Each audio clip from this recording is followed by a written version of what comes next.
आप सुबह उठते हैं, घर में लड़ाई झगड़ा शुरू हो जाता है। शाम खत्म होते होते घर में लड़ाई झगड़ा होता रहता है।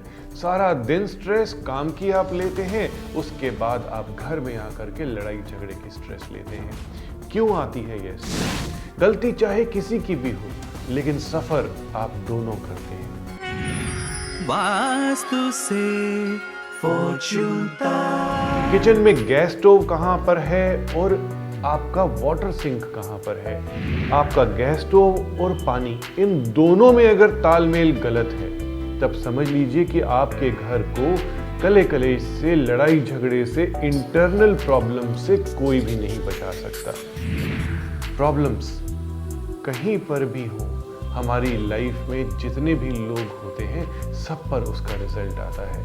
आपके बच्चे, आपके पेरेंट्स, सब कोई सफ़र करता है, सब उदास हो जाते हैं और घर में एक कलह कलेश का माहौल होता है। क्यों होता है ये कलह कलेश का माहौल? क्या हमारे घर की वास्तु खराब है? साउथ ईस्ट में रहने वाले कपल कभी भी खुश नहीं रहते, आपस में झगड़ा करते रहते हैं। कोई कहता है कि मुझे ये खाना है, कोई कहता है मुझे ये खाना है, और दोनों में लड़ाई झगड़ा हो जाता है। छोटी से छोटी बात भी होगी, वह बड़े से बड़े लड़ाई झगड़े में कन्वर्ट हो जाती है। क्योंकि जहां आप सो रहे हैं वहां पे कोई प्यार नहीं, वहां पे अग्नि का वास है। साउथ ईस्ट के रूम के उपाय भी हम कर सकते हैं। जरूरी नहीं है कि इस रूम को हमने शिफ्ट करना। वास्तु से फॉर्च्यून तक। 2-3 हफ्ते में ऐसी काया पलटी कि मेरा काम बिल्कुल डिप हो गया। कुछ समझ में नहीं आ रहा था कि ऐसा क्या हो गया लाइफ में। मेरी जितनी भी इन्वेस्टमेंट थी टोटली डैमेज हो गई और मैं पर्सनली बहुत इफेक्ट हुआ मेरे ऊपर।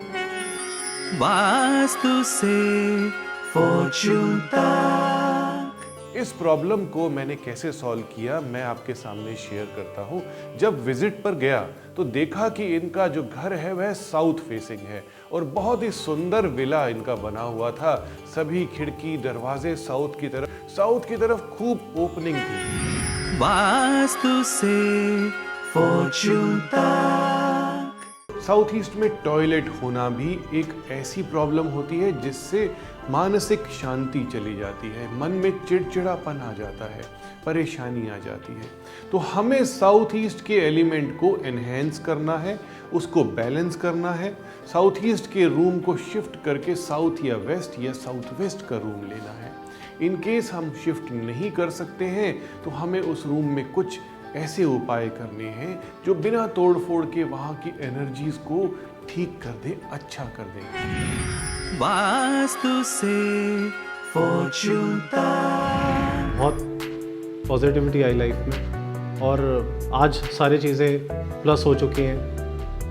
मैं अच्छा कर रहा हूँ, मेरा बिजनेस बिल्कुल टॉप पे है और मेरी फैमिली भी खुश है। आप अपने नॉर्थ ईस्ट को एनहेंस कर सकते हैं। नॉर्थ ईस्ट में अगर आप गंगा जल से भरा हुआ एक कलश रखेंगे, जिसे मंगल कलश कहा जाता है, तो भी आपके घर में सुख और शांति आएगी। वास्तु से फॉर्च्यून तक। पैसा चाहे कम हो, लेकिन घर में सुख और शांति होना बहुत जरूरी है।